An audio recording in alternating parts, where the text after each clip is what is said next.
Nabalitaan ko nga yung desisyon mo regarding dun sa pag-aaral mo na titigil ka daw. Hirap kong pagsabayin at wala kaming financial. Wala namin ay nakaka-recover na. Wala naman po siya ulit ng dugo.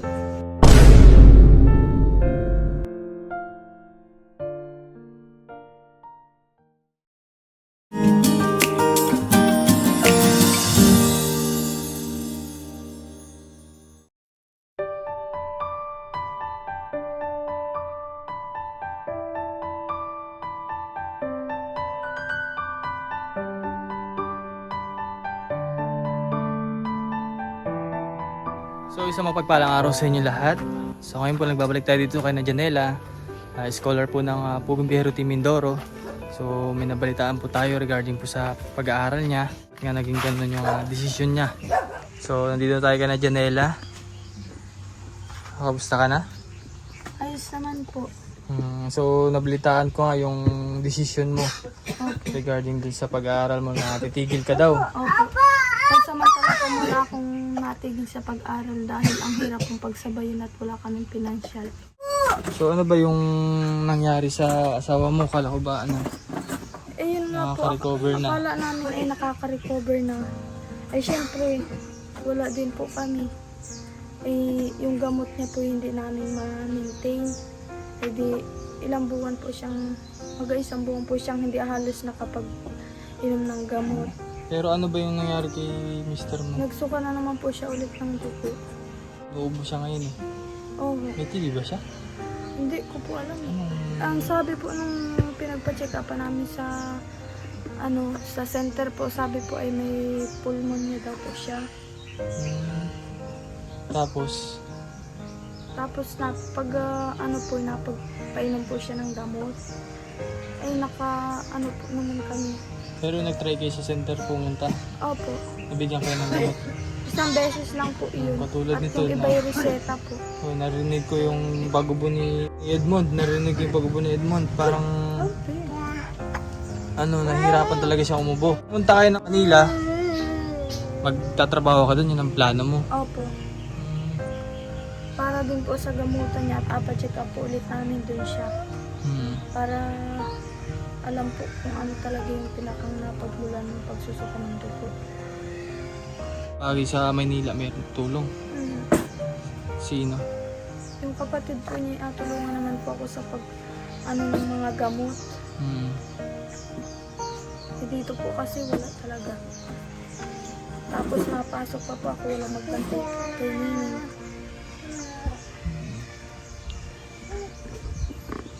So ito po yung mahirap dahil si Janela po ay naiipit sa isang sitwasyon na kailangan niyang mamili. It's either mag-aral siya or halagaan niya yung asawa niya at anak niya. So yun nga po, at nakapag-desisyon siya na hindi muna ipagpatuloy yung pag-aaral niya at alagaan niya muna kung sakali man makarecover yung asawa mo, balik ka agad kasi tulungan ka ulit. Sa ganun na yung makakapagpatuloy ka ng pag-aaral mo. Opo. Pero nagpaalam ka ba sa school na ganun ang mangyayari? Opo, nagpaalam na po ako kay madam regarding doon sa pangyayari. Ay, anong sabi sa'yo? Sabi naman po ni madam ay okay lang naman daw po kasi hindi naman daw ako mapipilit dahil nga po hirap sa sitwasyon. Pero kung hindi po sana nagkasakit si Edmond, tuloy-tuloy po sana yung pag-aaral ko. Ay kaya lang, nagkasakit nga po siya. Mas lalong hirap kami. Hindi namin alam kung saan makakabili ng gamot at pagkain. Pero sa tingin mo, ano ba pinagmulan ng sakit ni Edmond? Gawa po nung lagi siya naligo ng pagod pagkagaling niya sa trabaho. Payat na ba siya? Payat na? Oo, kaya lalo po siya namayat. Si Edmond. Ano bro, kamusta? Ayos naman po. Ano yung mga nararamdaman mo? Nakabuho bago nahangos. Nakaubo at nahangos. Bago minsan na yun. Naubo ko yung nadira yung kasamang dugo. Kasamang dugo na. Pero hindi ka ba nakitaan na meron kang TB? Umuwi na daw po.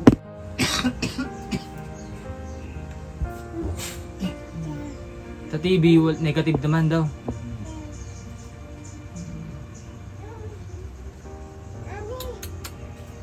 Hirap ano. Sobrang hirap po talaga. Kailan nyo balak pumunta ng Manila? Ngayong linggo po. Ngayong linggo luluwas na kayo. Opo. Hindi mo pa alam kung kailan ka babalik ulit. Ipa po. Doon ka muna magtatrabaho. Ang anuhin ko po muna yung pagaling niya para pagaling niya po may magbantay kay Sheikha para makapag-aral po ulit ako. Gumaling si mister mo, balik agad ka rin. Sa ganun ay makapag-continue ka sa pag-aaral mo, no? Mahirap din po kasi makahanap ng trabaho pag hindi nakagraduate. Oo, isa pa rin yun sa problema mo. Kaya gusto ko po makapagtrabaho. Lalo na undergrad ka. So ano yung parang mahihirapan ka sa paghahanap ng trabaho. So si Ma'am Betty ay paabot sa inyo ng 5,000 para pagpunta niyo sa Maynila ay kung ano man yung plano niyo ipa-check up si Edmond doon, eh meron kayong pang unang allowance.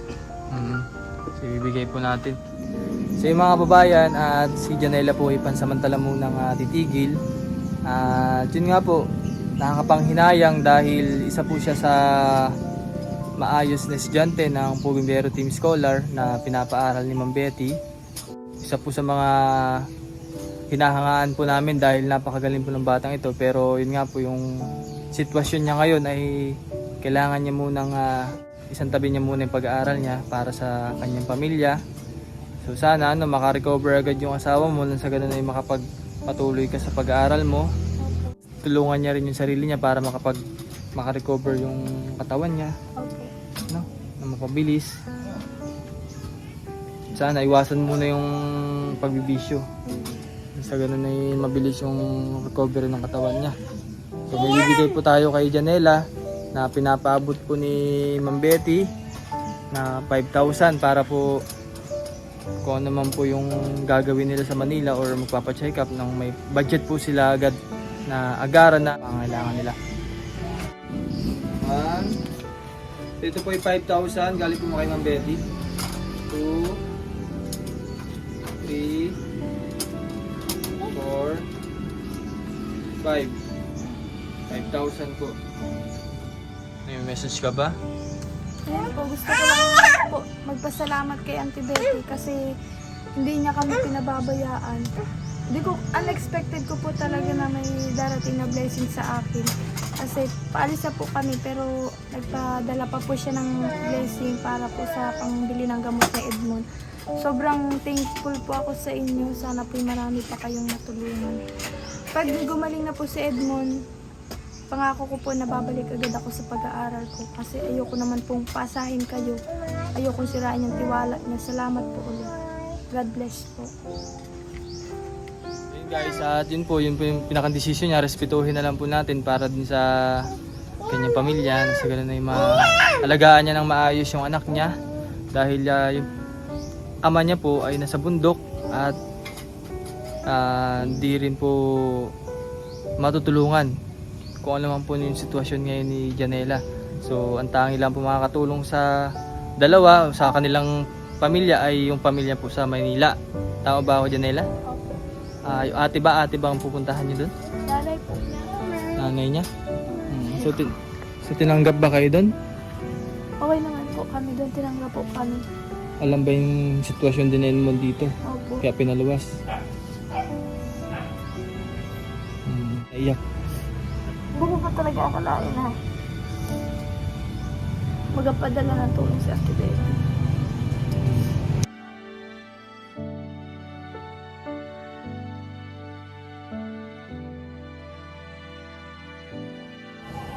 Sa tiwala lang, lagi lang magdasal at tumawag kay God na about sa mga problema mo. Opo. Hindi naman imposible na matatapos agad yan. No? Yun, ma-delay muna ng saglit pero sana makapagtapos ka balang araw. Ayan. Ano, pupunta ka na ulit ng Maynila? Samahan mo na ulit si Mama at si Papa? Sa mga nais pong magbigay po ng tulong para kay Janela, mag-message lang po kayo sa Ren Vlogs. Any amount po ay malaking tulong po yun para sa asawa niya, kay Edmond, at sa pangangailangan po nila pang araw-araw. At maraming salamat din po kay Ma'am Betty. Although ito po yung naging decision po nila muna ngayon. At looking forward naman po na sana makabalik si Janela. Sa ganun po ay ma-continue yung pag-aaral niya. At sana po ay hindi po kayo magsawang tumulong sa mga tao na nangangailangan. Maraming salamat po Ma'am Betty. Dito ko na tapusin yung vlog ko. Bye bye po.